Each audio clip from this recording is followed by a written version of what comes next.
everyone. Good morning. I'm delighted to welcome you all to our sixth and last of the 2025 series webinar. My name is Satwinder Paul, and I am an associate teaching professor in the Water and Wastewater Technology program.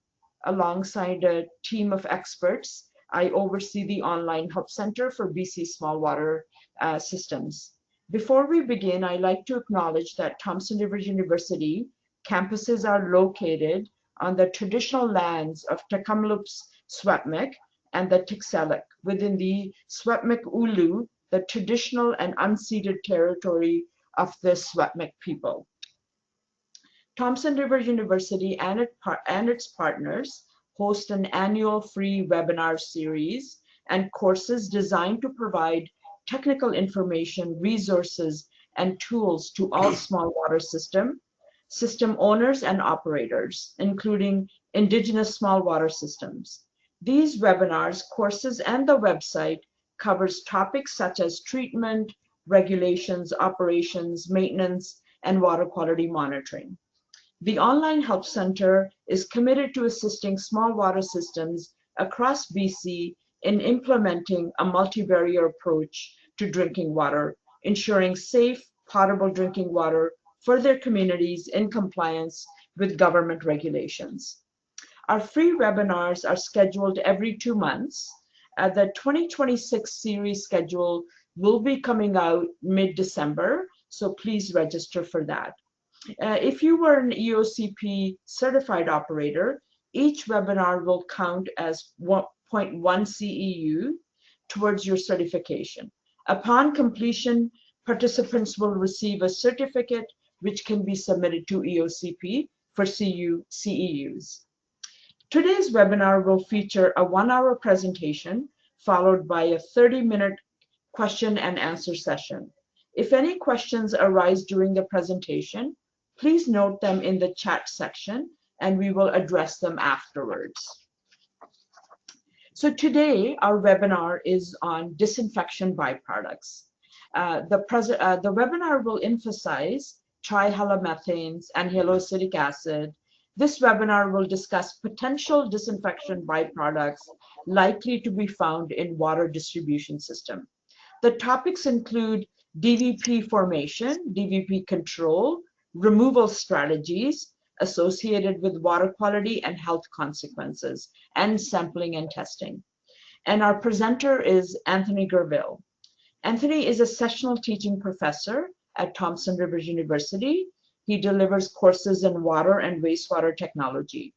In 2020, he received the British Columbia Water and Wastewater Association's Excellence and Innovation in the Water and Waste Industry Award. So welcome, Tony, and we look forward to your presentation. I'm going to turn it over to you. Okay, thank you, Satwinder. Okay, we're going to talk this morning disinfection byproducts in municipal systems. I always like to start my lectures off with this little quote from Socrates here. I cannot actually teach you anything, I can only make you think. So really this is up to you. When you're doing your work, when you're out there, you really have to think yourself. You have to use a combined knowledge. Today, the presentation is a little long. Some bits may be skipped over. That's done intentionally as the information is there, and I know that it comes back as a recorded session, but also the notes are made available to you. So while we may skip over a few of the technical issues to sneak ourselves into the hour and a quarter, the notes will be there for your reference in the future. Okay, so we're going to look at health consequences, identification of the products, some of their sources, and control strategies. Okay, so disinfection byproducts. We're going to focus mainly on the chlorinated products. Free chlorine is the most popular chemical used, as it's required to maintain a measurable disinfection residual in drinking water systems. While there are other disinfection options, at the end of the day, everybody has to use chlorine. Chlorine is highly effective. It does the job, maybe not so much against crypto and giardia, but beyond that, it does the job. However, it is a very reactive chemical, and including zapping the bugs, unfortunately, it will also react with any other organic matter that is present in water and form byproducts. And one of the interesting things that we will focus on that perhaps you hadn't, and it's mainly because we're dealing with small water systems, is that many of you out there will be looking after the water and the wastewater side. And more and more, there's going to be wastewater treatment plant effluent going into the rivers and lakes. And those wastewater treatment plant effluents contain the precursors for disinfection byproducts, and themselves they might even contain disinfection byproducts. And then, of course, those waters that get returned to the rivers and lakes, somebody else draws out as their drinking water. So there is a little bit of a circle going on there between wastewater operations and water. And like I say, many of you in the small communities will operate both. So we will touch on that. Okay, disinfection byproducts, that's kind of a small slide for this. This is probably an easier way to describe it. You have chlorine or other oxidants, but we'll focus primarily on chlorine. It reacts with organic matter that is in the water. And note, I say organic matter and not bugs or pathogens. And then the organic matter and the chlorine can have a chemical reaction and form carcinogenic disinfection byproducts. And as we'll see, there's probably 6,000 to 7,000 disinfection byproducts, maybe 600 of which have been identified, and we'll probably focus in on maybe only 10 or 11. You'll see this slide up a couple of times during the presentation. What we have in the top left-hand corner there is a really crazy molecule, but that actually is humic acid. And then it reacts with chlorine. And then you can see you've got chloroform and bromodichloroform and what have you down there. So that is the basic chemistry. And we will get into this in more detail as the hour and a bit progresses. Similarly, haloacetic acids as well, they come from the humic acid that's in the water, the acids, the proteins, the amino acids and what have you. They react with chlorine and they end up in the water too.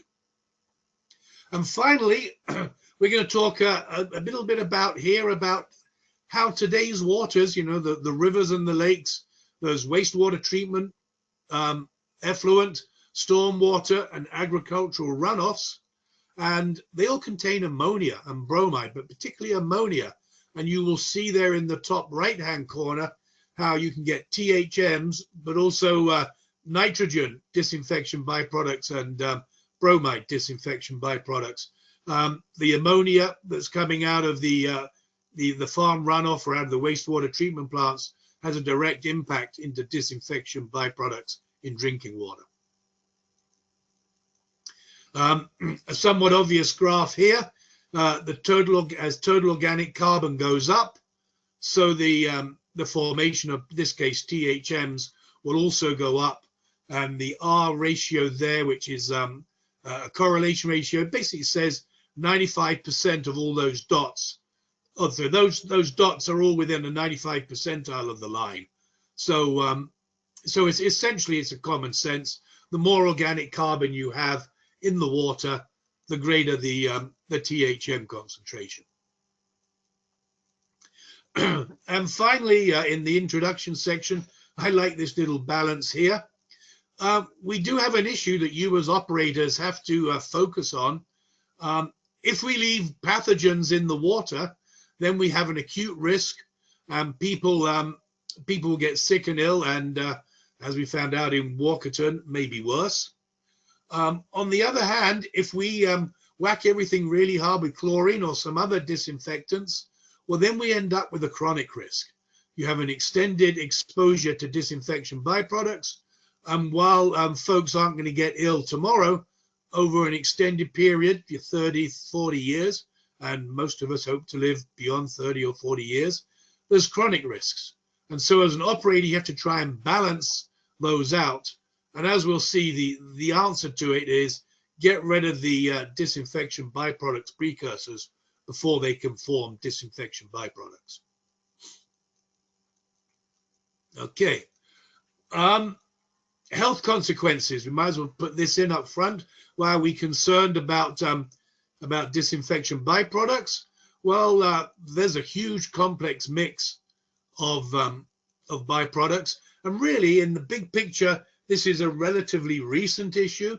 It wasn't until 1974 that Johannes Rook in the Netherlands found chloroform in water, and it wasn't until 1976 that it was identified as a carcinogen. I think I mentioned earlier on there, we've identified 600 disinfection byproducts. The feeling is there's probably 6,000 more kicking around out there that just haven't been identified and catalogued. Like I said, it's a fairly modern phenomenon that we're talking about in the larger picture. THMs were first regulated in the US in '79, and HAAs were 98. That's only less than 20 years ago. Health Canada first regulated THMs in '78, so ahead of the US, but we dragged our heels with HAAs, and it was only in 2008 that HAAs were first regulated. So a fairly modern concern in the larger picture. These products here were shown to show consequences: bladder cancer, adverse reproductive outcomes, spontaneous abortions, low birth rates at term. This liver cancer pops up a lot too. So nasty stuff. Here's a nice little diagram for you to refer to later on. And the reason I sort of focused on this out of all the others is you'll see in the left-hand corner there, we have a shower and a hot tub. And we have a tap too. But the shower and the hot tubs, it turns out they are far more significant than perhaps we might have thought in terms of prognating the health risks in humans. Okay, where are we at? Laboratory animals exposed to high levels of THMs and HAAs from chlorination. NDMA, that's a byproduct of chloramination. Increased risk of liver, colorectal cancers. Studies in human have found long-term, it's about 35-year, exposures to chlorinated disinfection byproducts increase the risk of cancer. Kidney, bladder, liver, colon cancers. Oh, there we go, it's 35 years there. Haloacetic acids, the HAAs, various health issues, gastrointestinal issues, fetal tissues, genotoxicity. That means it gets into the genetics. So that affects the health of the unborn there, carcinogen in other mammals there. And then finally, at the bottom there, you'll see HANs, haloacetic nitriles there. Their presence in very low concentrations. They haven't yet been regulated, but they're going to be. They've been shown to be even more nasty, more dangerous, have greater risks than the THMs and the HAAs. And HANs are going to be the next big one. Okay, it obviously didn't come as much of a surprise. Exposure to chlorinated surface waters seem to have a greater risk than chlorinated groundwaters. That's obviously due to the higher NOM in the groundwater and, of course, the precursors. Perhaps what was surprising, and maybe even I didn't realize this until I'm preparing this talk, is that the exposures due to ingestion, that means drinking, is not considered to be the greatest risk. THMs in the blood have been shown to be far higher after exposure in the shower. The THMs are volatile, it means they flash off, and if you're in the shower, in a steam room, a hot tub, you've got the THMs will come out of the water and be in the air, and you can breathe them in, and that's a much higher risk than drinking it. The reason for that often is foods and drinks and things. People do drink cold water out of the tap, it's true. But teas and coffees and all your cooked foods and what have you, the disinfection byproducts are volatile, so they flash off. They're really not in the drinks and they're not in the food. So if you eat food that's, you eat your veggies and you've cooked it in boiling water, the chances are your veggies don't have a lot of THMs, even if they're sort of wet, right? However, if we look at the inhalation means breathing it in. If you're in a hot shower and your room will get steamy, well, what that means is those THMs, they become volatile, they get into the air and you breathe it in. And what the research has shown is that if you take a look at the THMs in blood after you've had your meat and veg that have been cooked up, the THM levels don't jump up too much. But if you're in the shower and you take a good old shower and steam yourself and what have you, well then your THMs in your blood increase at a far greater rate than they do when you've eaten your veggies. So that's an interesting option there. And then dermal exposure is absorption through the skin. So this is sitting in the hot tub or in the bath, or yeah, I guess even showering and the water's on your body. Some of the larger disinfection byproducts, the larger HAAs, may not readily penetrate the skin, but a lot of the smaller fluvic acids do. Cutting to the chase there, you can see that the bromodichloromethane, which is a THM, the levels in humans, in the human blood, were 25 to 130 times higher due to dermal exposure when compared to oral. That means hot tub shower rather than drinking and eating your veggies. So that's something I probably wasn't fully aware of myself when it comes to the human risks, and it's why those diagrams tend to show showers and hot tubs as well as taps. Okay, what do we got here? Disinfectant effectiveness. That's it. Chlorine is a strong oxidizer. It does a really good job at hurting the pathogens. At the same time, it does a really good job of breaking up organic matter in the water and forming these very small disinfection byproducts. This is an example of what it does. We don't need to get into this, you probably already know. Chlorine gets in, attacks the cell walls and attacks all the enzymes and what have you within the molecule. It does a hell of a good job. It's a really nasty character in the neighborhood. Unfortunately, it does the same to any other organic material that is not necessarily pathogenic. And the example I use on this with a lot of folks is, as water operators, would you deliver brown, smelly water to your consumer? And the answer is you probably wouldn't. And I would even say to them, would you even drink brown, smelly water that comes out of the tap? And most people say no. And then I chuckle and say, well, of course you do, because most of you take beautiful water that you spent a lot of time preparing, and what do? You dip a whole bunch of dead leaves from India or China in the water, and the water becomes brown and smelly, and you drink it. And that's called tea. So that means there's a lot of organic material in the water that isn't necessarily pathogenic. So the fact that the chlorine can kill the bugs is a good thing, but unfortunately it takes care of all the other stuff, the tea. And where does the tea come from? Or in our game, where does the tea come from? We can call it maple leaf tea if you like. Well, the vegetation is all made up of DNA and RNA, and then this decays and breaks down in the natural process, and you end up with these two little devils, humic acid and fluvic acid. And we'll see this slide a few times as we go through. Just, I don't have to flip back to the early stages, but you got humic acid in the top, and you'll see it's quite a large molecule, and it does have some acid groups on it, and it has a whole bunch of other stuff we'll talk later on. And below it is fluvic acid, a much smaller molecule, but it's a lot more active, and it can dissociate, some fancy chemical words here. Really what it means is that fluvic acid is a smaller molecule, very much more stable in water over a wide pH range, whereas humic acid is a much larger molecule and is less stable in water and easier to remove.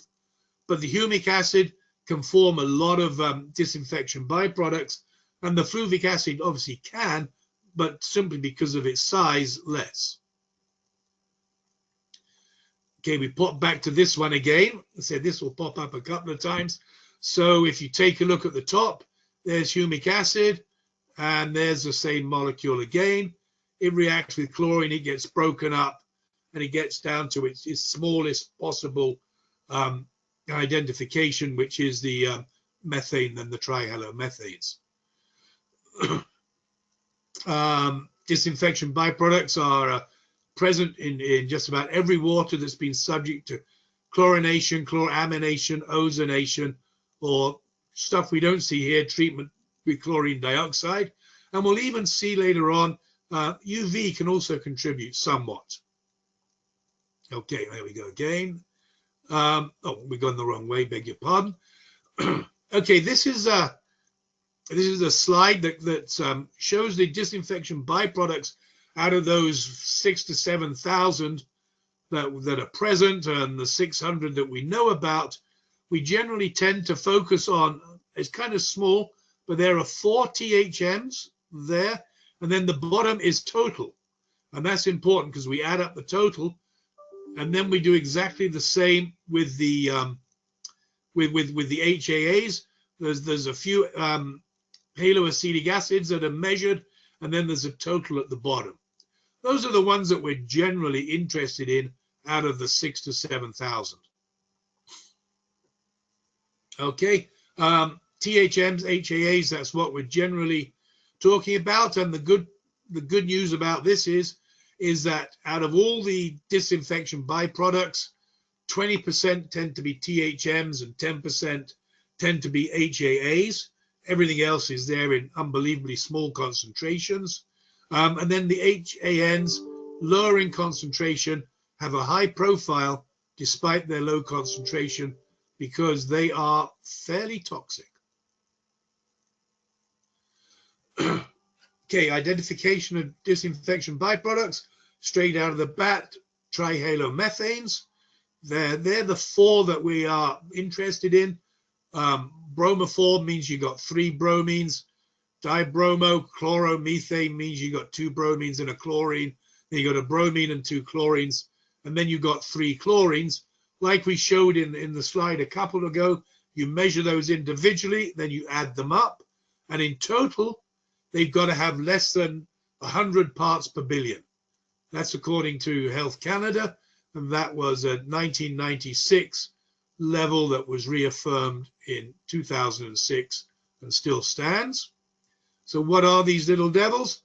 On the left, you see methane, the smallest organic molecule, which is a carbon and 4 hydrogens. And on the right, you see chloroform, which is a hydrogen and 3 chlorines, trihalomethanes, tri meaning 3, and in this case, the halogen is chlorine. So trichloromethane chloroform, THM. Then they're the four that we tend to see there: 3 bromine, 2 chlorine and a bromine, 3 chlorine, etc. And that's how they're formed.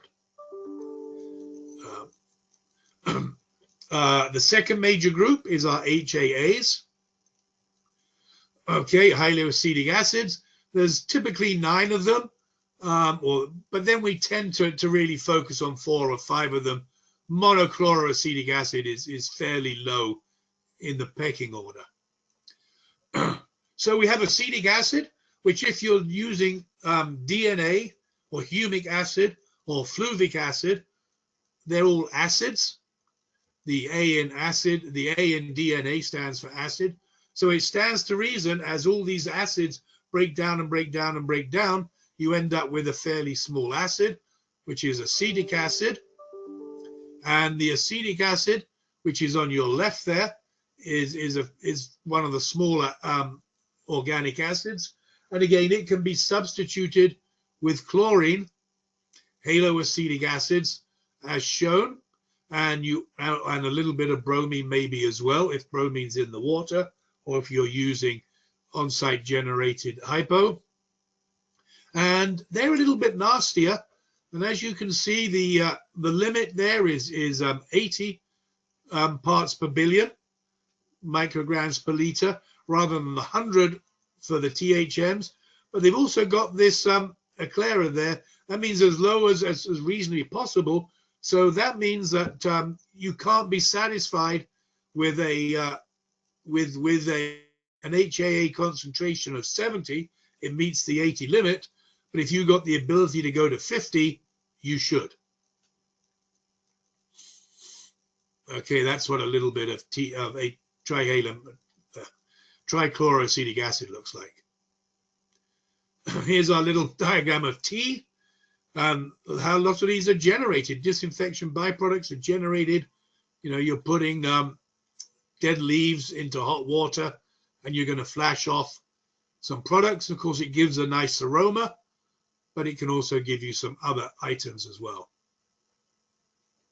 The addition to ammonia can complicate things. We bring in ammonia primarily because some folks use chloramines, and chloramines do hinder and even stop THM formation, which is good. But also, of course, ammonia can be present off of feedlots and be present in wastewater effluent too. But right at the front of the end, right at the front here, we'll talk about monochloramine. Monochloramine is an option when it comes to disinfection byproducts. It generally tends not to form your THMs and your HAAs because the monochloramine is a very weak oxidant. It's not good at killing bugs and pathogens, so you can't use it as a primary oxidant or primary disinfectant, but you can use it as a secondary to make sure the distribution lines stay clean. And it does have the benefit that it itself will not react with any NOM or any organic matter present. So that's good. So certainly the use of chloramine as a secondary disinfectant can reduce your THMs and your HAAs. Unfortunately, you can also generate some of those nitrogen containing disinfection byproducts. The primary one being NDMA, dimethyl nitrous amide. That was actually first found in Canada in 1986 in fairly low concentrations. And again, it was found around about the year 2000. I guess it sounds recent, as a quarter of a century ago. But it was found to be, this NDMA was found to be as a consequence of chloramination in the drinking water. NDMA is considered a probable human carcinogen. There's this 1 in a million action there. Is cancer risk level is 0.7 nanoliters, so pretty low. There's a direct quote out of the Canadian Guidelines for Drinking Water Quality that we keep ours at 0.04 micrograms per liter. So that's pretty small, but the health risk basis is liver cancer, and it's very clear how they think NDMA can enter the water system. Moving along there, that's what NDMA looks like. HANS, haloacetonitriles, are important drinking water disinfection byproduct. Chlorination, chloramination, particularly of amino acids that are present as decaying vegetation, decaying animals as well. So we can definitely get HANs in the drinking water. They're unregulated as of now, even though we've known about them for 40 odd years. They are unregulated in the US and Canada, although right now they are being looked at. So the next set of regulations, or within the next 5 years, they will be regulated. Difficult to know quite what they do. We know that they are We know that HANs are unregulated. We know they're toxic. We know they're more toxic than THMs and HAAs. The issue is do they hydrolyze in the water? And they can. Some of them can disappear within a few hours. Some of them can take up to 2 or 3 weeks until they finally react in the water. I guess I've thrown this in now because it pops in later on. The best way to get rid of HANs is through advanced oxidation. And advanced oxidation is becoming more and more popular. Maybe that's too strong a word. As a way to get rid of the forever chemicals, the fluorinated products, to deal with some cyanotoxins as well. So advanced oxidation is something that we're going to see far more of, and it can be useful with HANs, but there are some cautions. Okay, that's where HANs come from. And if you recall the pictures of the DNA at the front, you have a lot of these groups present in DNA. Chlorohydrate is another disinfection byproduct that gets formed when chlorine reacts with NOM. Chlorohydrate used to be used in the dentist as a sedative, veterinary science as well. It's also used in the manufacture of pharmaceuticals and pesticides. It can be found in drinking water. The good news is it's found in drinking water at such low levels that it's probably not considered to be dangerous, but there's a notice there. Okay, Health Canada issued a guidance document in 2008 and updated in 2014. They want a maximum value of 0.2 milligrams per liter or 200 micrograms per liter. It's a guidance document, and basically say Health Canada performed a risk assessment and determined that chlorohydrate is not a concern in drinking water levels, but its potential for harm at higher concentration requires monitoring. So again, that's one that's in the background. That's what chlorohydrate looks like. And then we've got some inorganic disinfection byproducts, chlorate and chlorite, which come from commercial sodium hypochlorite decay in storage. We only keep our hypo there, for a month at the most. If it stays longer, not only does it loses effectiveness and generates nasty disinfection byproducts. And bromate is another inorganic disinfection byproduct that is regulated. You can see there, MAC is 0.01 milligrams per liter, so very low.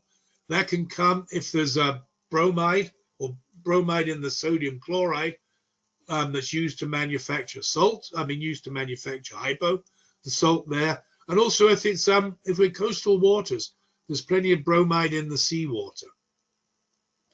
Ozone can generate bromide too. Oh, here we go. Okay, ozone can generate bromide there and bromate. So if you're using ozone, which probably not many of you are, you've got to keep your beady eye on bromate as well. Okay, that's not going to be a biggie here. If you're using ozone, again, ozone can break down those nasty big molecules and form ketones, carboxylic acids, aldehydes, all part of the 7,000. We won't get into that. It can break down these groups. If you know what you're looking for there, you can find the aldehydes and the ketones and what have you. Okay, sources of raw water disinfection byproducts. Okay, the most significant source disinfection byproducts is the oxidation of raw water and wastewater treatment plant effluent. Basically, the NOM in raw water or wastewater treatment. Okay, in the raw water, you got your natural decay of the vegetation, and the plant DNA becomes humic and fluvic acids. Chlorine breaks that down. There's a little fancy picture of our plant DNA, and that's what it breaks it down into, and then the chlorine or others attack that. THMs and HAs are the biggest ones there. Okay, acetic acids and nitrine there. And the nitrogen-based disinfection byproducts are far more toxic than the carbon-based, and that's what we're seeing. So we got to keep an eye on those, on the nitrogen levels. Okay. Okay. Do we? Okay. In the raw water, we got various levels of organic material. We got fluvic acid, and we'll see that's soluble, which means it stays dissolved in water over an entire pH range. That makes it difficult to remove. Humic acid is soluble in base. It means it's high pH, it's soluble, but the good news is in low pH, it's insoluble. So if you drop the pH down, you can get rid of the humus, and the humus is the larger, of the humic acid, beg your pardon, that's the larger molecules that generate most of the disinfection byproducts. It's also the easiest to remove, which is lucky for us. And then you've also got human, and that's the big, large, ugly stuff that settles out. Sometimes if you do your UV, you'll do true and apparent, and you'll put your water through a 0.45 micron filter, and it's the human that gets captured on the filter, and what goes through is a dissolved humic acid and fluvic acid. Here I got a couple of pictures to demonstrate. On the left is the raw water intake on Pender Island, and you'll see that the rocks to the right of the picture are typical rock colors, whereas the rocks in the water have a brown sludge on them. That is the human, that is the particulate human that's fallen out. The right-hand picture is at the intake in Port Hardy at northern Vancouver Island, about 10 or 15 miles from the lake, and all that organic material, and it really does look like tea, that's all dissolved. And that's all humic and fluvic acid, and they have to have the operators there have to know what they're doing to make that nice, beautiful, clean drinking water, which then people then dunk dead leaves in and drink it. So that's fragments of human, the larger molecules that settle out. And there again, we know what humic acid and fluvic acid is. Obviously, the concentrations of THMs and HAAs are very much tied in to the amount of precursors there are in the raw water. And we saw the two in the slides before there can be significant differences. Surface waters will obviously have a higher NOM than groundwater. That obviously makes perfect sense. Chlorine consumption and THM formations. That's it. This is interesting. The reaction between chlorine and THMs can be very rapid, followed by a much slower formation. And obviously, as residence time increases, so this is important. What is your residence time in your reservoir? What is your residence time in your distribution system? You know, in the middle of winter, are people drinking water that was made a week ago? Or are they drinking water that was made just a few hours ago? And you've got to throw in your CT. But there was a very interesting study that took 4 sampling points across a distribution system. And you can see at the bottom line there, the one closest to the water treatment plant was at 25 micrograms per liter of THMs. And then as you progress through the system, which meant longer retention time, by the time you got to the far end, it was well over double that at 60 odd. So the reaction can occur, the reaction to form THMs would appear to be able to occur in your distribution system too. Okay, we got fast and chrome. We can run through that quickly because time is pressing on. Wastewater treatment plant poses a serious threat. As we said, we should probably move through this a little quicker now. Rivers, lakes, groundwater accepting increased volumes of treated wastewater, and they end up with not only your disinfection byproduct precursors, but if you've chlorinated your wastewater, disinfection byproducts. We've seen that before. Okay, what we found out here is that if you've got a really good nitrification, denitrification program happening, then you're going to have less disinfection byproduct formation potentials.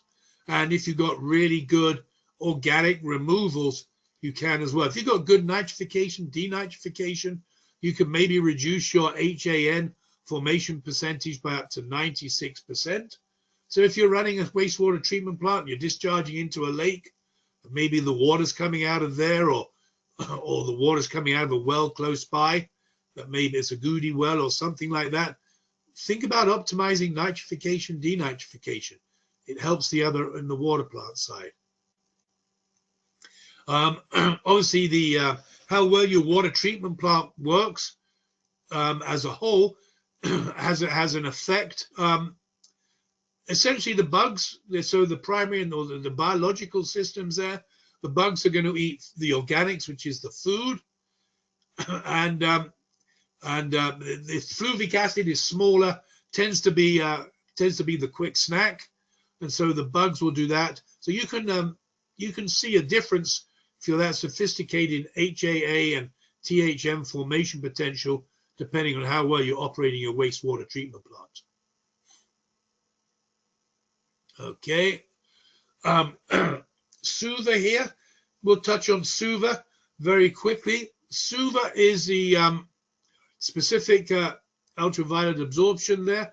Essentially what we're doing is we're using UVA and total DOC to determine our disinfection byproduct potential in a water. And the higher the SUVA number, the more potential there is to form disinfection byproducts. But the good news is the higher the SUVA as well, the easier it is to remove the organics, which means your coagulation can be more effective. So it really helps inform your decision making. So you take your UVA at 254, divide it by your DOC. You probably have to send out to get the DOC. And you do the calculation. A high SUVA number indicates a larger proportion of humic material present. However, it also means that you'll get greater THN disinfection byproducts, but also easier to remove. I guess we are moving on, so we can be fairly quick with this. A DOC of 12, which is quite common in the Okanagan, North Vancouver Island on the West Coast, can have a SUVA of 1.4, but you can also have a lower potential there, 2.5 DOC, perhaps common, say, out of some of the lakes. And you can do your calculations, and you can see less than 2 SUVA, low, mainly fluvic acid, but the removal percentage is 25%.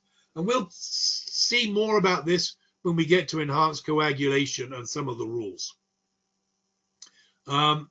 Okay, we can use UV to remove the potential for disinfection byproducts with chlorination, but UV is not without its issues as well. UV at the dose used to disinfect water is generally quite good. You will see a drop in chlorine demand because the UV can break down some of those molecules and they can react with chlorine. So a drop in chlorine concentration, an increase in demand of chlorine. And everybody's noticed that if you UV chlorinated water, your residual chlorine goes down. So there can be some issues there, but the bigger issue with UV is, and we'll maybe skip through a couple of these, the bottom of this one here, is if you've got the higher dosages, which is advanced oxidation. And if you've got advanced oxidation, which you're maybe using for your forever chemicals or your HAN or your cyanotoxins, it's technology that's coming, then THM formation can increase up to 30 to 40%. So we're going to have to be aware of this going forward. Okay, we will. Okay, here's advanced oxidation. We'll skip over this. It's here for you to see. But eventually, essentially, when advanced oxidation becomes a thing, which it is, there's lots of engineering companies right now trialing it. We can do it in the lab. Forever chemicals are becoming an issue. Advanced oxidation will be here before we know it, and it's going to have an impact on our disinfection byproducts. Okay, we'll get through to there. Control strategies.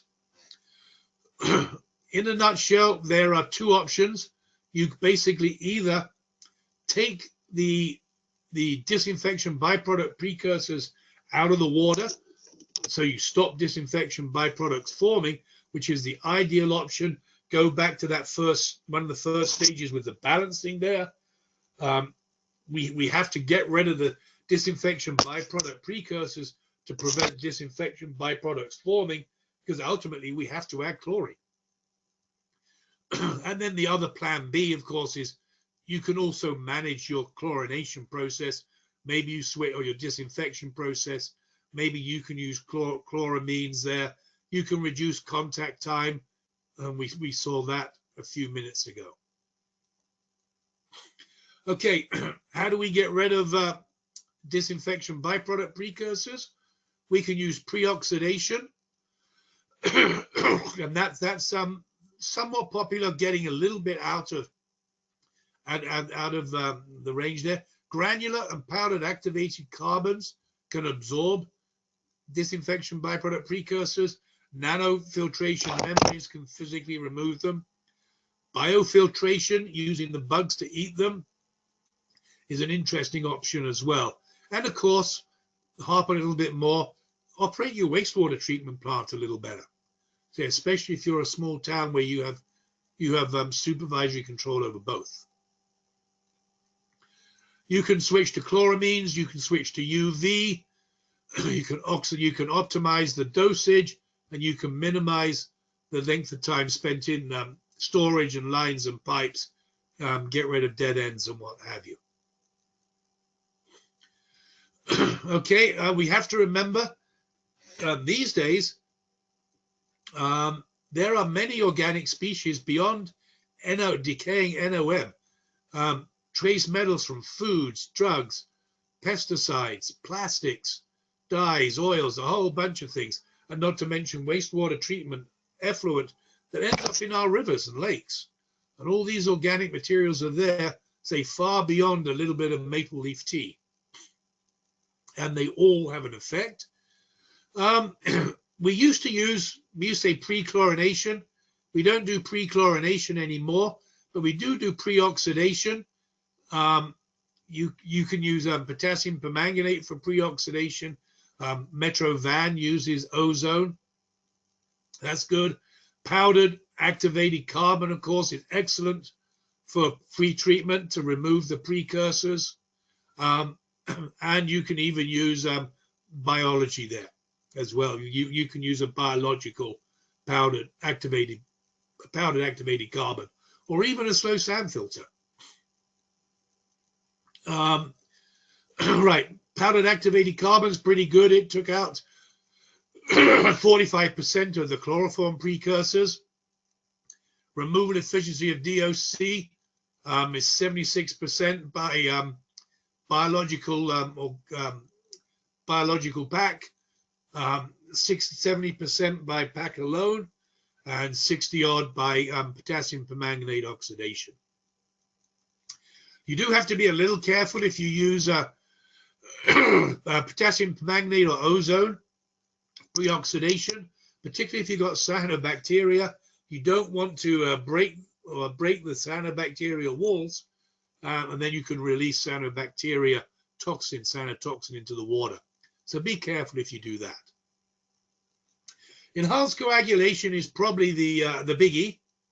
Enhanced coagulation is coagulation that is being supercharged, and where regular coagulation somewhat goes after turbidity, enhanced coagulation goes after turbidity by default, but makes a beeline for your organics. So you have to control pH. We talked about solubility, and you have to control pH, and you have to control coagulant dose a lot higher. So as an operator, you have to be a little bit more on the ball. You have to have higher attention and what have you. Okay, the high coagulant dosage stabilizes the charge there. Okay, so we'll move along here. Enhanced coagulation is quite important for surface waters that have high level of organic matter, clearly, but also higher alkalinity, higher pHs. We're talking pHs above 8, which is the Peace River area of our province, for instance. When you get those higher pHs, higher alkalinities, and higher organic content, removal by traditional coagulation becomes very challenging. You actually have to adjust the pH. It's kind of nice to get it down to that 6 range. But of course, then you have to elevate it back up for corrosion control. What we have here is this is a solubility chart for some of the acids, and you'll see the acids are less soluble at the higher pH, but more soluble over. But if we get into this 6 to 7 range, that is where they have the bottom of their solubility. But they do have a fairly broad range, and coagulation can be fairly effective against humic acids, and we did say that earlier on. The issue is more fluvic acids. They're smaller, they're far more particular, and we want them to be insoluble so they can be mechanically removed, but they are only insoluble in a very low, very narrow range, around about pH 6, even probably a little bit lower if the truth be known. So really we got to drop the pH down to the low 6s. I mean, the high 5s is best, but that's maybe pushing it a bit. But the low 6s to get really effective removal of the fluvic acid portion of your TH or your disinfection byproduct precursors. And the other issue is the aluminum salt. If you're using alum, polyaluminum chloride, or aluminum chlorohydrate, you need that to be precipitated out to become a flock to capture the organics, and it too has a solubility chart around about 6. So really what you want to do is you want to use your coagulant. You've got to put extra coagulant in to capture all those organics. You want to make a flock that will be separated from the water, and that means it's got to be insoluble, so you've got to take it to a low pH. So that's enhanced coagulation. And SUVA plays an important role in that. And what is quite interesting is the US EPA has generated this table here of required organic removal rates. And you can see the TOC in the source water can be 2 to 4, which is fairly low, greater than 8. And we have a lot of locations where it's greater than 8. Then also it's got your ability there, recommended removal rates or required removal rates as a function of alkalinities or / pH. And as you can see, as the alkalinity, the pH goes up, so the removal rate goes down. But similarly, as the TOC loading goes up, so the removal rate can increase as well.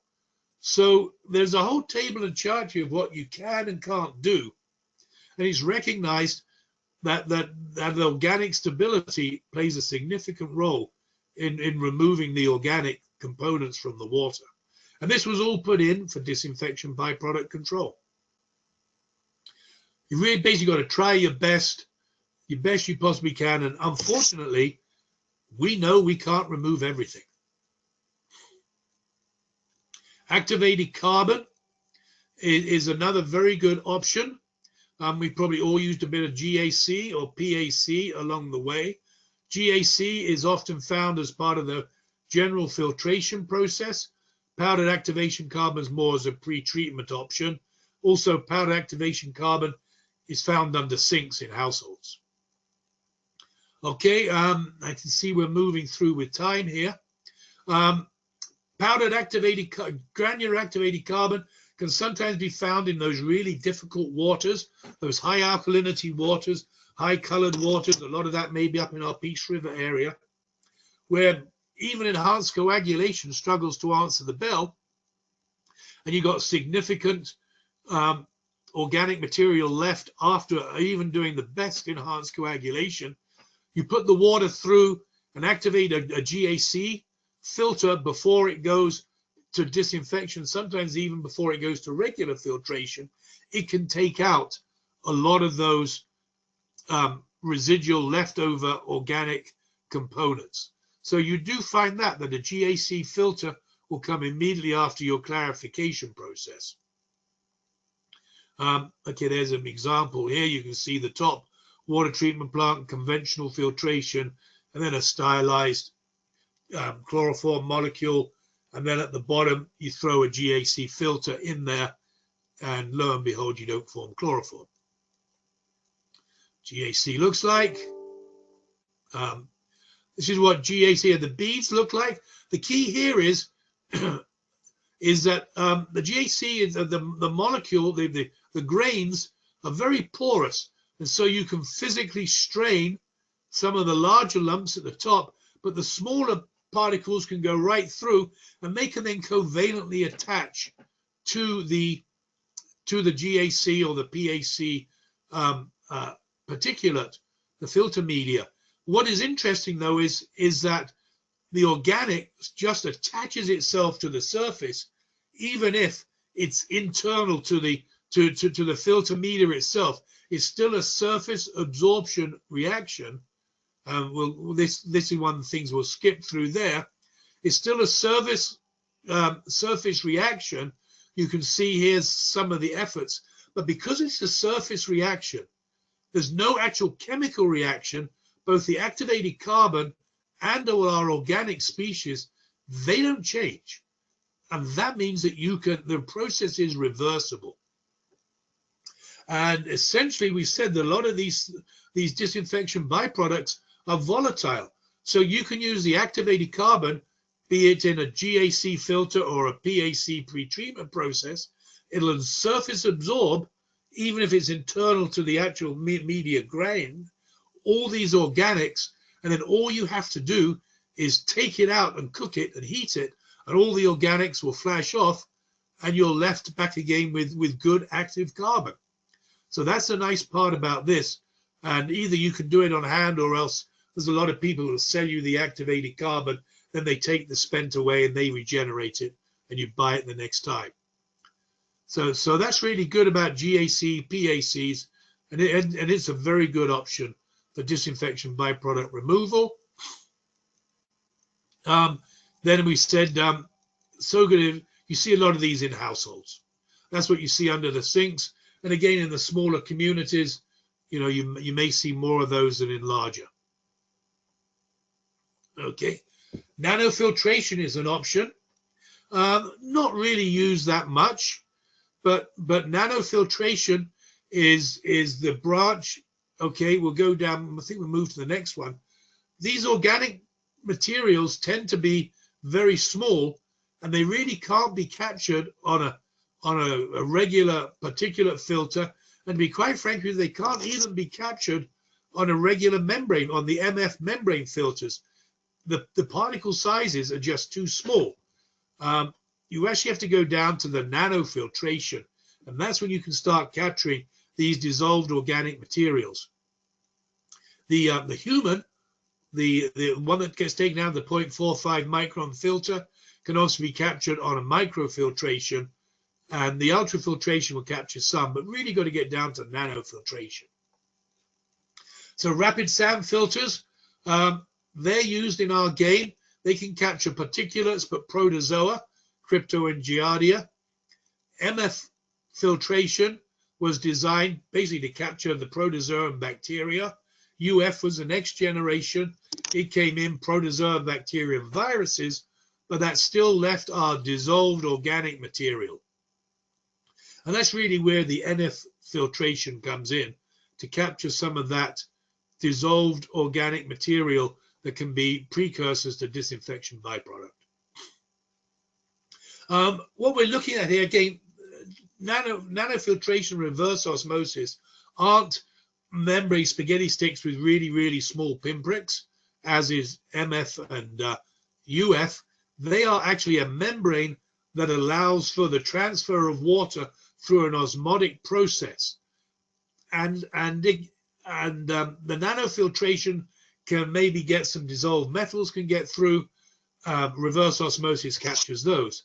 But for nanofiltration there, you have a molecular weight cutoff of around about 200 to 1,000 Daltons. Don't need to know what that is, beyond the fact that a protein might have 5,000 Daltons. So it can capture a lot of those dissolved materials there. These semi-permeable membranes, we are moving along. Essentially, we'll just touch on this one briefly. If you have a concentrated solution and a weak solution, generally what happens is the movement of the contaminant goes from the concentrate to the weak, so they all buffer out. You got one water with 10 and one water with nothing. You mix them together, the whole thing becomes 5. Well, what happens in reverse osmosis or nanofiltration is instead of it going from strong to weak, we actually put pressure on and it goes from weak to strong. That's why it's called reverse osmosis. So really what happens is that the water under pressure will be able to penetrate the membrane, but the contaminants don't. That's in a nutshell what's going on. That's what in that picture there is. As I say, we're getting rid of those materials that will pass through the 0.45 micron filter and gets down to the very low levels there. That's a really fancy NF program. You can get them much, much smaller than that. Okay, our effective pore size, yeah. Nanofiltration, it can be used to remove pesticides and other items, which is good if we're returning those waters back to the rivers and lakes. Nanofiltration membranes, a high rejection rate for dissolved organics. The good part is 90 to 98% for your disinfection byproduct precursors, and even greater than 90% for the actual disinfection byproducts themselves. So nanofiltration, if you want to go that way, is the way to go. It works by what we call size exclusion. In other words, the molecules are just too big to pass through the semi-permeable membrane. A little bit of electrostatic repulsion. The membranes have a slightly negative charge, as do the disinfection byproduct molecules, especially the acetic acids. So you've got a little bit of light poles repel going on. And then absorption, some of the stuff can actually stick to the surface. So there's a fancy diagram that shows you the various ways that nanofiltration can physically remove disinfection byproducts and their precursors. Okay, membrane pore size, that's probably fairly obvious there. You do have to be careful, especially this last one, physical absorption onto the top of the membranes there, and some of those is there, because you can end up fouling them. So you don't want to do that. So there are some nanofiltrations that have been fouled, and you try to want to keep them clean if possible. Biofiltration is a very good way to controlling disinfection byproducts. Essentially what you have in biofiltration is you get yourself a media, a porous type media, so you go sand or garnet, activated carbon, maybe even some plastic beads, and then essentially you build a colony of bugs on top of that media, and the GAC with the bugs is the most efficient by far. And then what happens is that essentially the bugs use the organic material, which includes all the disinfection byproduct precursors. That's lunch. They eat them. Okay, the primary purpose of biofiltration is the removal of the biodegradable organic matter. Biodegradable means the bugs eat them, so it's lunch. They're considered the food materials for the microbes, and they can also absorb. And as the bugs grow and the colony grows, of course, there is some physical straining as well that doesn't do any harm. And the nice part about having the bugs eat the food, eat the organic matter, if there's ammonias and nitrates tucked in there as well, which there always are, well, those get eaten as well. So that really helps with our HANs. So biofiltration is a very, very effective method of controlling disinfection byproducts because it controls the precursors. I say especially if you, whoops, we moved over there, especially if you're using granular activated carbon as your biofiltration substrate, the base, and you allow the bugs to grow on that, there you've got your best biofiltration method going.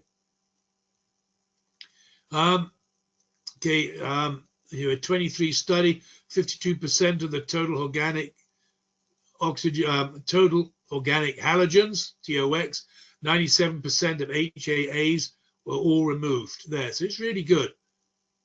Biofiltration, okay, the rate constants.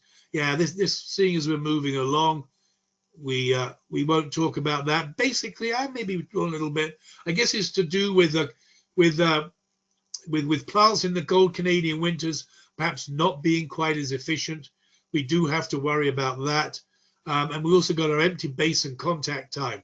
If you can lengthen the time the bugs have to eat, that means they can become more effective. And this does play a role.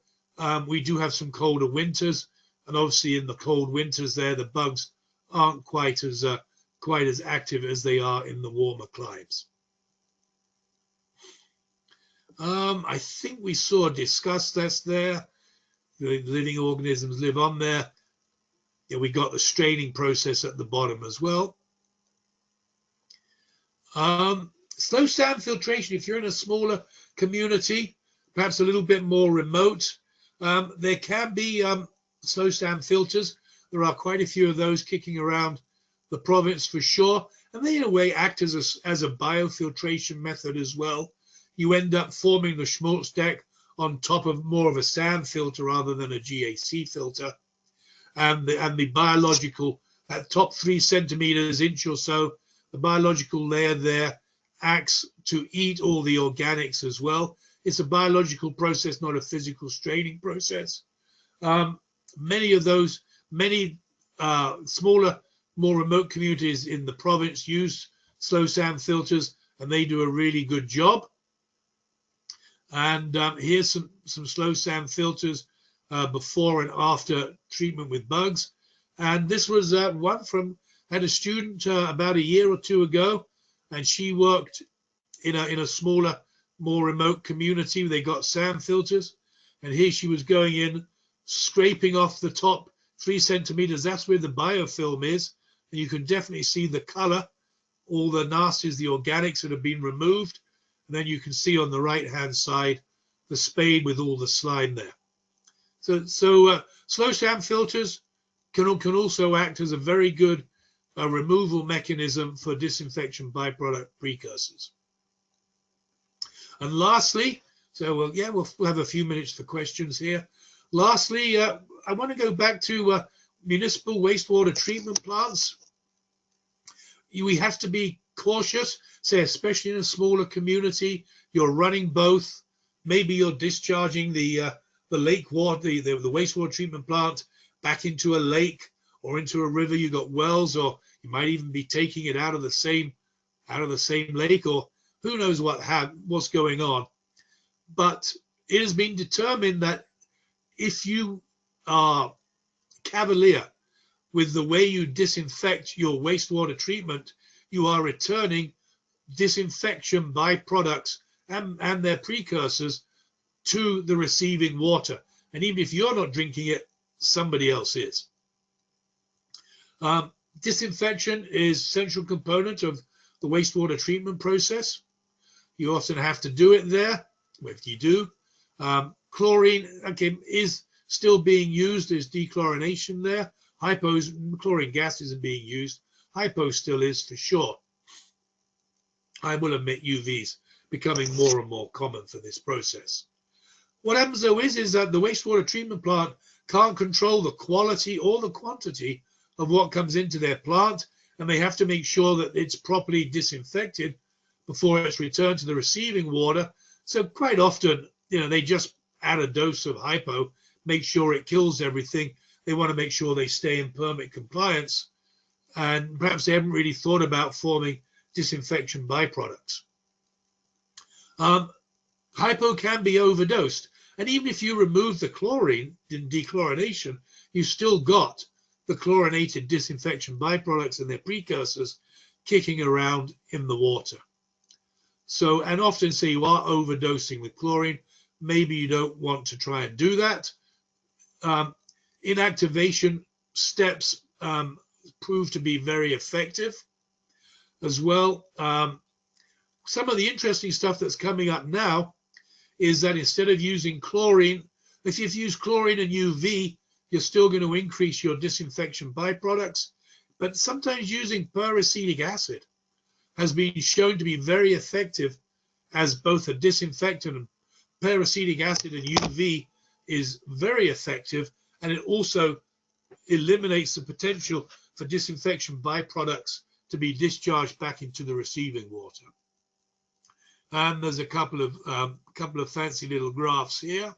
So this is for THMs, chlorine and UV, but you can see peracetic acid. The second one's peracetic acid, third one's UV, and then the fifth one is peracetic acid and UV, and THMs and HAAs sitting there, and then the chlorohydrates there. So I guess the point of this is especially in a smaller town, pay attention to your disinfection stage off your wastewater treatment plant that may have a circular benefit that perhaps you hadn't thought of. And I think that's, in a hurried way, what I got to say today. And an hour and 10 minutes, not so bad. Okay, Satwinder, back to you. Yes. Okay, we will take questions, and while we are waiting for them to be posted, I have a question, Tony. How about like managing biological stability in the distribution system as a strategy to some extent control the formation of trihalomethanes? Yeah, sure. Yes, yeah, managing the biological stability. I guess to a certain extent, that is why you're adding your chlorine residual to manage the biological stability within the disinfection system. You don't want regrowth, and that is very true. And so you have a little bit of a game to play. If you add higher amounts of chlorine, it's going to be good for the biological stability, but not so good for the disinfection byproducts. Yeah. And then so you got to manage that. Say it's called an art. There's an art and a science. And then the other thing that you can really do is manage the time exposure. Yeah. And this can be a challenge. I mean, I live in a smaller town, and we know that in the summer, we go through a lot of water. And in the winter, geez, we got a week and a half supply.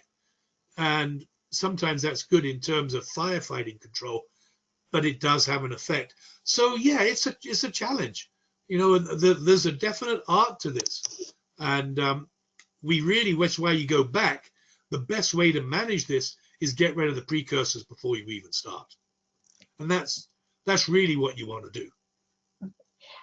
So Chris and Lynn ask for average people who want water not in plastic bottles stored for emergencies. Is hot bath canned water in glass safe? Is there a shelf life? Meaning... for water? Oh, yes. Sure there is. Yeah. What I do in my earthquake kit is I have, I think it's 3 or 4 2-liter milk bottles in the freezer. And so I store that for emergency, because if you left it out, yeah, you're going to get biological regrowth. Yeah. So when I'm storing water for those emergency purposes, it goes in the freezer. And then, of course, if we got the earthquake or the power failure, you leave it in the freezer, it melts slowly, and you got several days supply there. So I would always keep it frozen rather than on the shelf. Okay, that's excellent advice, Tony.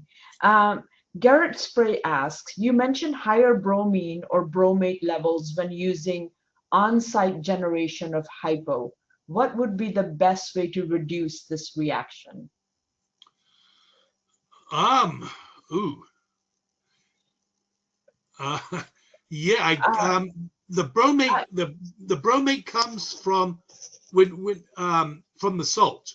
So when you're making your saturated brine solution, of course it's sodium chloride, but the sodium chloride will have some impurities.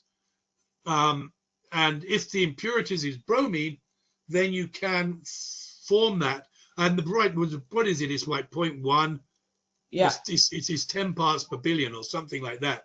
So I suppose the answer would be, which is kind of a cop out to a certain extent, is make sure that you're using a high quality salt, and get the assay done, and use water. On the coast here, I know where they make the hypo on the coast here, it's right on the coast. You know, make sure that the water, that the seawater doesn't have any bromine in it. So as a smaller, if you're a small water system and you're making your own hypo, it might be worth your while to make sure you get the high quality and you know how much bromine is in it. And if you're buying hypo, then ask for the assay and reject it if it's got high bromine. Even when you're so when you're generating 1% and less sodium hypochlorite, what are the chances of does the When you're making the concentration point, make a difference? it depends on the level of depends on the level of sodium bromide in the sodium chloride. And so you want, that's the precursor, right? So in this sense, for the bromide or the bromates and sodium hypochlorite, the precursor is the amount of sodium bromide in the sodium chloride. So you want to control it at that level. Yeah, that can be a challenge. I admit it's kind of a cop out. Lee asks, what about where you have a huge storage capacity in your treated water reservoir for fire flow and very low flow use, where you have to bump up chlorine to keep residual in distribution? Yeah, we've faced that with in our little village as well. With that, we have, relatively speaking, a high fire flow demand compared to a potable drinking water demand as well. So the fire flow level is 4 or 5 times the daily consumption rate. So I'm definitely familiar with that. And certainly what we have taken to doing is letting the clear well, perhaps in the middle of winter, when, let's be honest, forest fires are less chance of it happening. We obviously got to maintain the forest fire flow. Don't get me wrong, we don't go anywhere near compromising ourselves, but we are letting the general level go down lower. And we've adjusted. We have a summer and a winter trigger points for refilling the storage tank. And in the winter, we let it go down a little bit lower for that very reason, that our retention times can be as much as a week. And you could argue that's too long. So yeah, you have to keep a close eye on disinfection byproducts. You have to understand that they can be formed. I would start doing the disinfection byproduct test at the end of the system and make sure it just stays below sort of 50. I know the rule's 100. Make sure it stays below 50 and make fresher water. Yeah. Yeah, it's a challenge though. We're living with it where I live. Phil asks, can you speak a bit more about fouling in nanofiltration and how to prevent? We oversee many operations on the coast with high natural organic matter in surface water that failed with charge membrane filters, so have suggested staying away from any membrane filters to reduce dissolved natural organic matter. So it's natural organic matter fouling of nanofilter membranes. Yeah, very, very, very real. Very, very real. The best option is a proper coagulation stage beforehand. You got to watch your coagulation. You'll find just about all the membrane plants when they first came into being.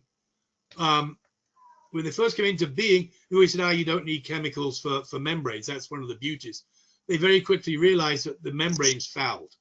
Yeah. And it didn't take too long that all membrane plants have to have coagulation in front of them to prevent organic fouling. When it comes to nanofiltration, especially for this strategy, yeah, you might want to have a clarification stage. And you do see this, the membranes aren't, they're called membrane filters. And sometimes in these types of, especially if you've got significant fouling there, the membranes are used more as a filter than as a clarifier. And, you know, there's a place on the west coast of Vancouver Island that has exactly that. It has a DAF followed by UF membranes, but it doesn't have a DAF followed by your typical mixed multimedia bed filter.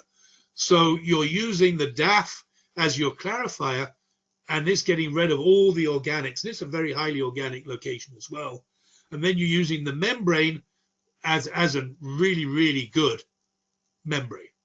And so in this case, if you want to use nanofiltration as your primary water treatment vehicle, you've got to have very, very pure water. And if you've got significant organics ahead of your nanofiltration membranes, it's either not the right application or you've got to have some type of pre-treatment clarification. But like Tony, all the treatment strategies you talked about,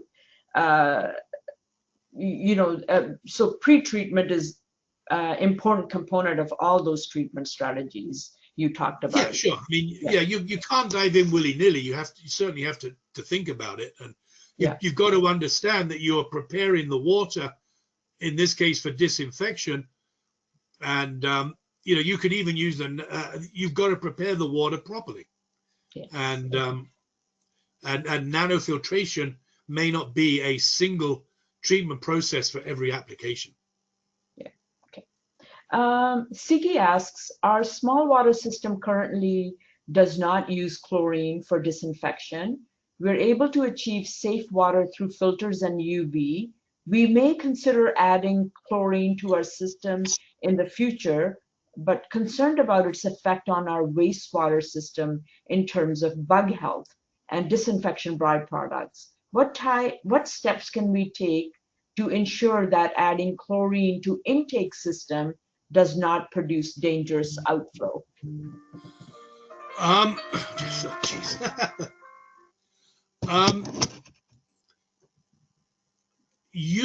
not quite sure I fully get the question there, but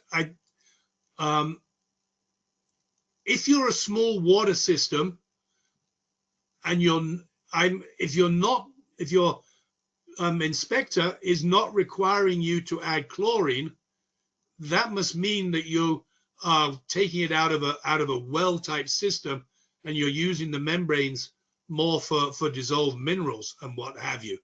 If you're using a surface water, then you're going to have to use chlorine or chloramine as a residual in the drinking water system.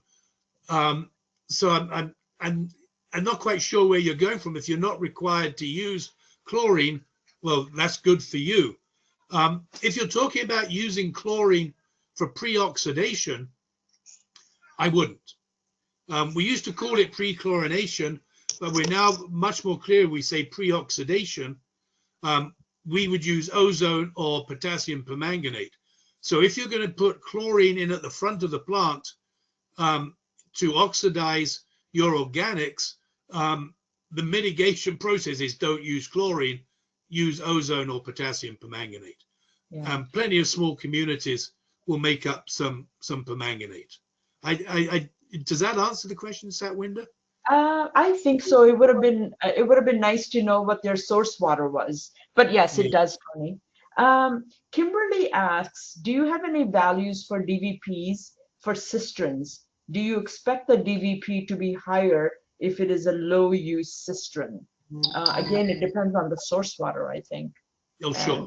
the level of treatment that the That's right. water. I mean, as we Yeah. saw right at the beginning there, the level of disinfection byproducts is a direct correlation to the NOM in the raw water. Yeah, yeah. And then also, Kimberly, the water that you're getting in cisterns, Is what? is it being delivered? I wonder if it's a delivery, water delivery, um, like bulk Or water if they're delivery. buying water from somewhere else. Yeah, yeah. Um, Um, are they having to rechlorinate? I suppose they might have to rechlorinate. yeah. Just need a little bit more information, Kimberly, if you can share that with us, then we can answer your question. Estefania asked, if slow sand filters are used for treatment, is disinfection still required? Usually, yes. Yes, Yeah. Especially if it's a surface water. yes, yeah. Okay. Any, Kimberly again asks, what is the role of water treatment plant with centrifugation system as a pre-treatment of source water, and does it has effect on DVP? Centrifugation? I'm Yeah. not sure. Kimberly, do you mean coagulation? Or do you, I don't understand the question about Yeah. centrifugation.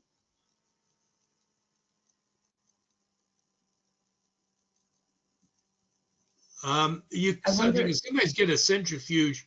I mean, uh, a spinning there to get rid of some solids in a wastewater treatment plant, but not in a water treatment plant. yeah. Okay, sorry, don't understand the question unless you can clarify it for us. Yeah. Okay, Dean asks, will microorganisms naturally grow on a granulated activated carbon filter to create the biofilter? Yeah. What is the minimum temperature to be maintained to support healthy microbiological activity? Okay. The answer to the first question is pretty easy. Yes. Yeah. They will grow. I mean, and typically, if you're running a slow SAM filter, you're typically talking about a week to 10 days for it to grow. If you're talking about granulated activated carbon filter, you can maybe seed it a little bit because you've probably got 2 filters because you'd be wanting to backwash. So yes, it naturally grows, and that's not a problem. Yeah, the temperature thing is around about 5 degrees Celsius. It Okay. really begins to slow down after that. Okay. Christopher asks, what's your thought on Port Alberni water treatment process when they pull surface water with no filtration and just chlorine addition? So, What do I think of that? I can't say too much because that's what we do in my community. So, yeah, it's if you've got the raw water quality to do that. I know where I live, we do exactly that. We draw the water out of the creeks. We UV it and chlorinate it, but nonetheless we don't treat it. The trouble that we're finding is after heavy rains, we do get a turbidity spikes, and that really compromises disinfection. And what we have to do is and our community has made that decision so far, is that when we get quality deterioration in our raw water, we actually have to shut the intakes down. And again, that goes back to what I was saying earlier on, is that we have storage issues, and we do have to play a little bit of a game there, because there may be times this time of the year, November, we might have to shut it down for at least 24 hours, but sometimes 48 hours or longer, and we have to live off our reserves. So that's what we've been made to do, and the community's made the decision that they would rather do that than have a whole treatment plant, and people are concerned about that. So really, you've got to be careful of your UVT, be careful of your CT, and make sure you got your chlorine residual at the end of the system, manage the system, and if it looks like you got to add too much chlorine because your turbidity has gone up, then you have to shut the intake down. That's what we have to do. Next question is from Roger. Looks like hot tubs are a risk, both with dermal contact and inhalation. Can I relax more if I keep the air jets off? What about waiting a couple of days after inserting the chlorine tabs? Would that help? Like this is Sure. Because basically, yes, the answer to that is yes. Is you've got in the hot tub situation, you're probably fine because the disinfection byproducts are volatile.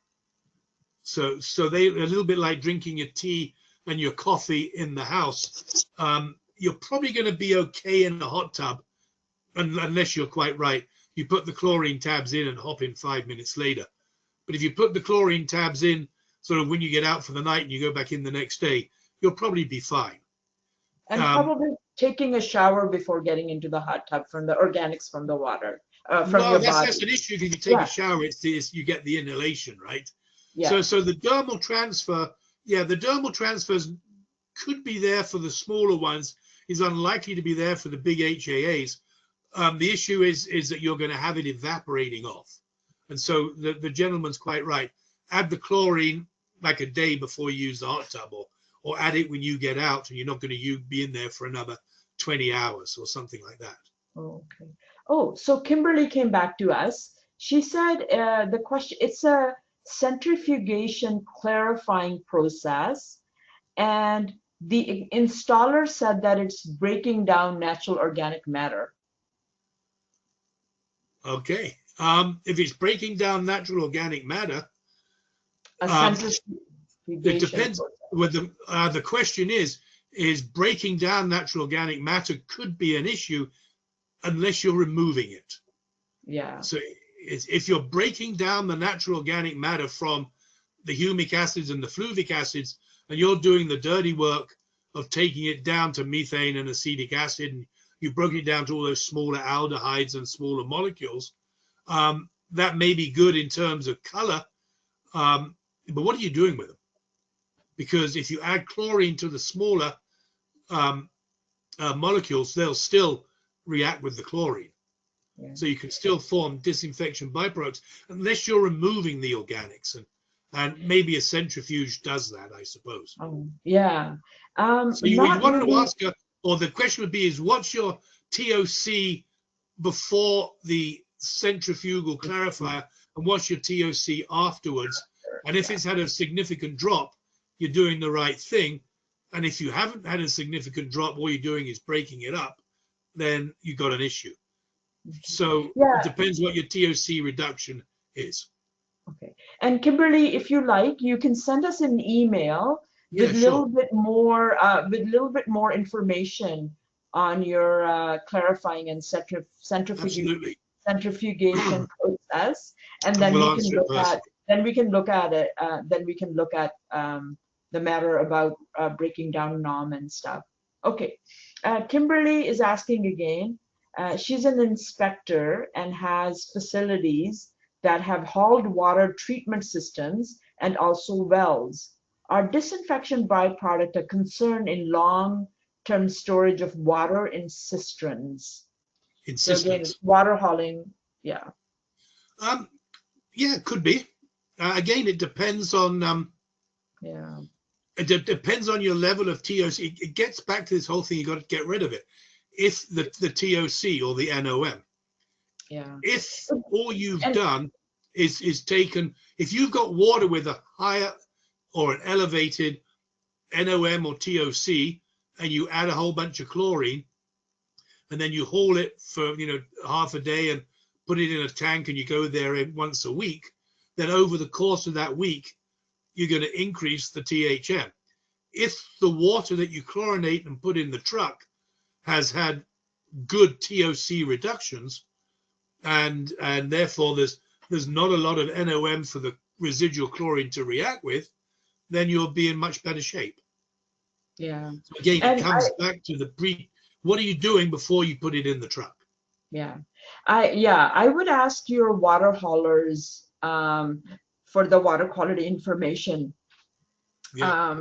or your drinking water officers, because they approve the water haulers and so on. Yeah. Uh, Anthony asks, what is the best location for THM and HAA samples? Any other information on sampling? Yeah, you really want to do that at the end of the system. Okay. A lot of people will, I'll get a second here, maybe go back, oh, go right back, almost back to the beginning. You'll see in this community that I had, they take it throughout the system,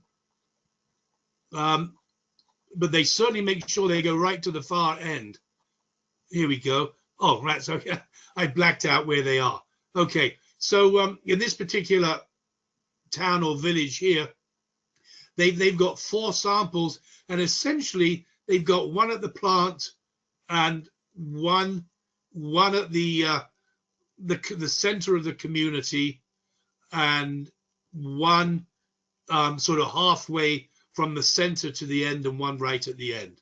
And you can really take a look at the one at the end that is the highest one. You always see, I don't know what you guys can see there, but if you take a look, if the actual as we go across the spectrum there, they do go a little bit higher, and that means they're further away from the plant.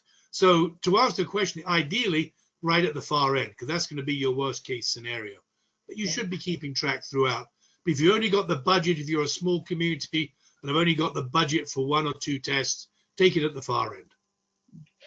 Tony, are you okay staying? Because we have quite a few questions. Are you okay? Yeah, I can stay a little bit longer. Okay. What time is it? Yeah, I can stay till 1 maybe. Okay. So That's not a what? So the formation of haloacetic acid and THMs is very much pH dependent. So like if you have a pH of above 7.5 in distribution systems, what is the likelihood of haloacetic acid forming in distribution systems? Isn't it mostly THMs? Yeah. Again, depends on what you've done and what it is. Okay. To give a little, I mean, and that's the easy answer.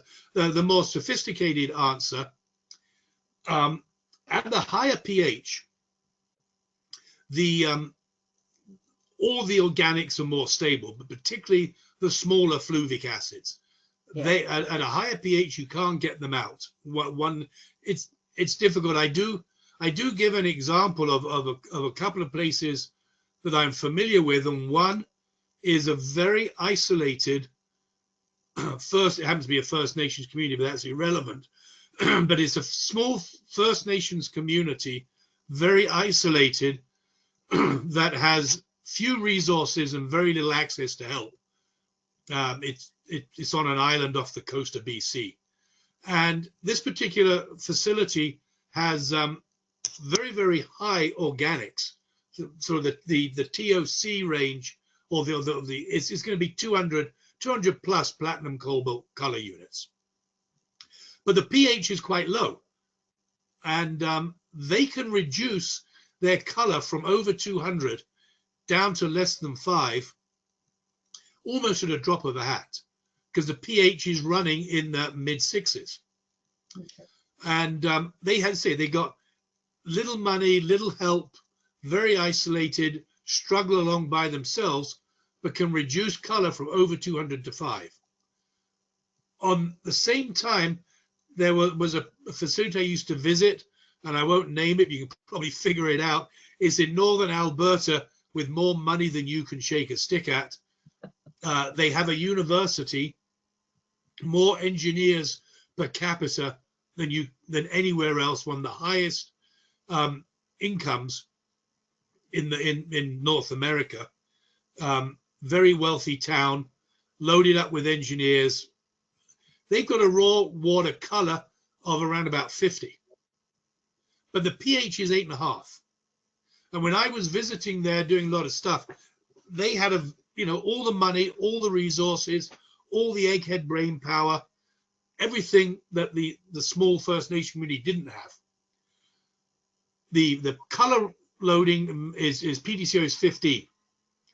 They would run their treatment program after filtration. They would then take a sample of their filtered water and put it in a centrifuge and spin it at 3000 RPM for 20 minutes, and then very carefully take out the top of the water there. And sure enough, it would have a color of 12. So you've got to ask yourself, why does the community with all the money, all the resources, all the brain power, more engineers in town you can shake a stick at, more money, why do they struggle to go from 50 to 15, whereas the isolated First Nations band in an island off the coast of BC can go from 200 to 5, strictly due to pH. So the pH has a significant role in how easy it is to remove the organic precursors. And so you're right, is that you can have a high pH, but what are you left with when you chlorinate? How can you deal with it? So there's huge amounts of organic precursors in northern coastal BC, but they can be readily removed. And you're right, it's easier to get rid of the dissolved humic acid than it is the fluvic acid. But if you can drop that pH down, you can get rid of the fluvic acids too. And then so it is easier to remove the humic, more difficult to remove the fluvic, and the humic acids tend to form the HAAs, and the fluvic acids tend to form more of the THMs. So there's not a hard and fast rule. It's more of a case, I said at the beginning, I got to teach you how to think. You've got to take your scenario and think it through and sort of, follow the diagram. What do we have? What are we doing? How can we manage it? What's the end result? How can we then optimize it a little bit better? And really, that's the point of things like this, is get you to think and get you to think in the right way so you can go back and run your plant a little bit better, whatever that means. Next question is from Lori. She's asking, is there some sort of equipment that can be used to measure the THM levels in the air specifically? I'm thinking about in a pool environment. The municipal water is chlorominated, and CAC, the carbon activated, is often difficult to keep at 0.5 parts per million in a pool environment. CAC. If you're using chloramination, which is good, if you're using chloramination, the chances are your THMs and HAAs are going to be very modest, because the chloramine does not have what it takes to break down the carbon-carbon bonds. So if you're using, but to answer your question, I'm not aware of I'm not aware of an operator-friendly gadget that you can take an air sample with and measure THMs. I mean, you can, but it means taking samples of the air and sending it off to a professional lab. But I'm not aware of a gizmo that you can stick it in the air and like you can oxygen or SO2. I'm not aware of a THM analyzer. Yeah, neither am I. Yeah. Comer asks, we use number of filtration methods, but I'm wondering what byproducts chlorine produces. So he's wondering if the calcium, the scale he has built up, is partly due to byproducts. Is the scale built on your filters? Like, where's the scale building up? Comer? Yeah, I would say scale is not generally a feature of disinfection byproducts. We're talking about volatile gases here. Yeah. Rather than scale. I can't see disinfection byproducts precipitating out and forming a scale. Yeah. Okay. Dan says, hi, Tony.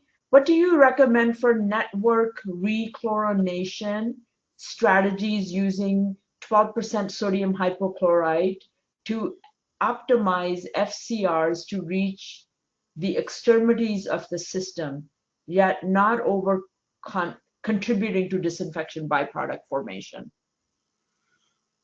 That one, why doesn't he send me an email on that one? Yeah, Dan, would you send us an email? It's info@smallwatersystemsbc. So info@smallwatersystemsbc.ca, and we can address that question. Dan also asks, could you speak to the pros and cons of potentially aerating the water in network reservoirs that struggle with stratification issues in effort to create mixing and the potential of reducing disinfection byproducts? Yeah, that's there's not a lot of cons, maybe other than energy use. Yeah, there's a lot of pros, and removing organics in that way by aeration and creating bubbles in the air and the surface tension, that's a very common process. Maybe not so much in the water side of things, but in the wastewater side of things it is, and in particular in the industrial sector. A lot of pulp mills have their aeration basins and they're always stinky, and that's because they're removing the organics before they enter the water course. So yes, aeration is an option if you can do it on your raw water, for sure. So it'll definitely limit the formation. So yeah, oh yeah, absolutely, yeah. Dean asks, I'm curious if microorganisms are consuming organics in activated sludge at the wastewater treatment plant. What would be the typical remaining precursors left? Yes, the answer to that question is yes. The bugs are eating the precursor. I think towards the end there, it was some of the stuff we skipped over, right? Because we were getting close to the end of the time there. But there's some comments in there about the level of secondary treatment and anoxic versus oxic conditions that is right at the end, isn't it? No, it's not quite right at the end. I did see that slide. Yeah, there is. Or maybe it was. The answer to the question is no, that's not it. Rats. I can't find it, but yes, a really good wastewater treatment plant option. I can't find it. I'm sorry, I can't find it. But we do talk about the effect of nitrification, denitrification, that effect on HANs, and then the reduction potentials over a well-operated secondary treatment, biological treatment, and then it even talks about the differentials between anoxic and oxic treatments and where you get your best bang for your buck. And I wish I could find it. It may be in the sources. I wish I could find it. No, it may be in the sources. So yes, read the question again, Satwinder, and we'll find. Here we go.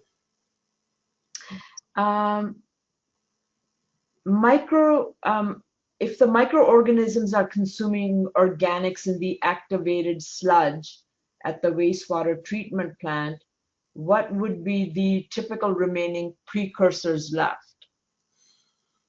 The typical precursors left are going to be the larger ones. The bugs are very good at going after the smaller fluvic acids and what have you, and they are the larger the organic products. So haloacetic acids are larger than fluvic acids. They have less effect on the larger precursors and a very good effect on the lower precursors. Maybe it was it right here. Further, yeah, biological. Here we go. Biological. Here we go. Yeah, here we go. Biological secondary treatment is shown to change the FM, the HAA to THM ratio sitting there. Oxic and anoxic conditions, including the formation, degradation of soluble microbial products, also impact the formation. The anoxic program is more favorable than the anoxic regarding the disinfection byproduct formations. So yes, a really good wastewater treatment plant operation with full nitrification, denitrification, and a really good biological secondary with your oxic processes is what you're looking for.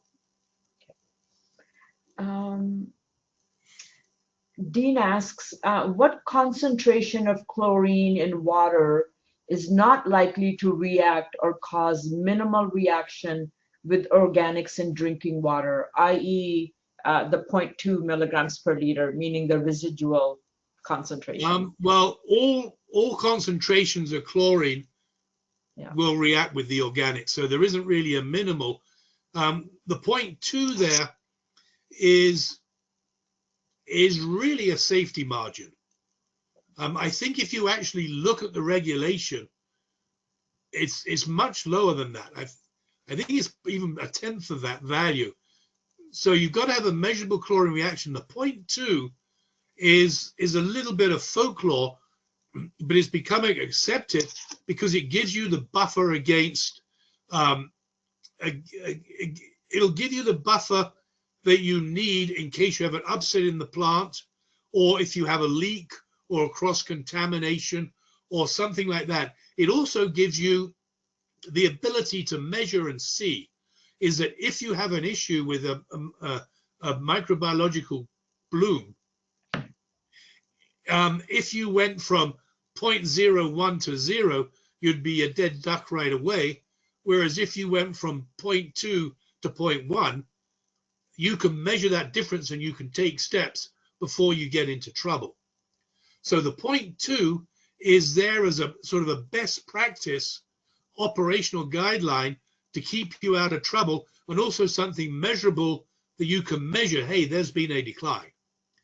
But in terms of the lowest level, you could say as long as you've got a residual of 0.01, you're fine. But the chlorine at 0.2 will react with the NOM, which is why you get increased disinfection byproducts as you go through the distribution system. So the answer is there's no real safe level, and we've settled on 0.2 as a tool that allows the operators to manage the system, measure any declines, and sleep at night.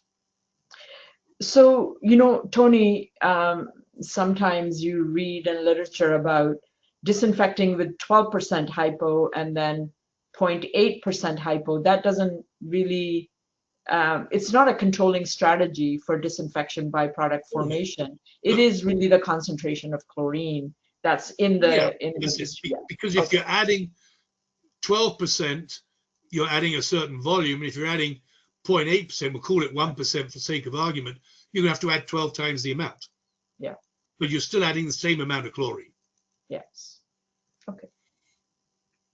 I'm curious if we have more haloacetic acid precursors than THM precursors due to our acidic vegetation on the West Coast. Probably. Okay. Yeah. For those who need EOCPCUs, you will receive your certification of completion tomorrow afternoon in the email used to attend the webinar today. The presentation slides will be posted to the website in a couple of days. And if you have any question, if you have any more further questions, please don't hesitate to email us at info@smallwatersystemsbc.ca. I want to thank Tony for this amazing presentation and all of you for asking the questions. So we will start a new webinar series in 2026 with the first presentation coming up January 20th, 2026. So look forward to seeing you all in January. So thank you for participating and thank you for attending, and mostly Tony, thank you so much for, I know how much time you have spent on this and sharing your immense knowledge with all of us in British Columbia. So It's always fun. yeah. Thank you so much, everyone.